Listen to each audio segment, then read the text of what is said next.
ဒီလိုနဲ့ပဲခရီးဆက်နေရင်လန်ကူလန်မှာခရီးခဏရက်နာကြမဲ့အခါမှာတော့မနီစန္ဒာကကြံစစ်သားရဲ့အနားကိုရောက်လာပြီးတော့စကားတွေလာပြောပါတယ်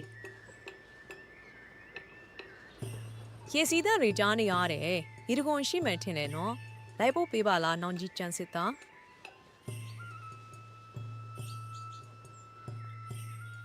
ကီလိုတော့မရပါဘူးမင်းသမီးလေးမနီစန္ဒာ ။ဘာကြောင့်မို့လဲနောင်ကြီးရဲ့နောင်ကြီးကြန့်စစ်သားကစိတ်ကောင်းပါတယ်။ရေတခွန်လိုက်ဖို့ပေးပါနော်။နော် ပကံပြည်အမြန်ရောက်အောင်ခရီးဆက်ရမှာမို့နားလဲပေးပါမင်းသမီးလေးမနီစန္ဒာ ။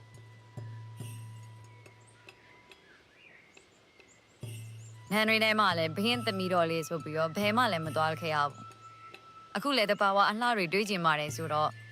အရန်စိတ်ပုတ်တဲ့နောင်ကြီးနဲ့တွေ့နေတော့အရန်စိတ်ညစ်တာပဲတည်တော့တယ်အပန်းလေးများဖြေရမလားလို့တော်တော်စိတ်ပုတ်တဲ့ကြန့်စစ်သား စိတ်လီတော့မညှိုးနှမ်းလိုက်ပါနဲ့မင်းသမီးလေးမနီစန္ဒာကျုပ်လိုက်ပို့ပေးပါမယ်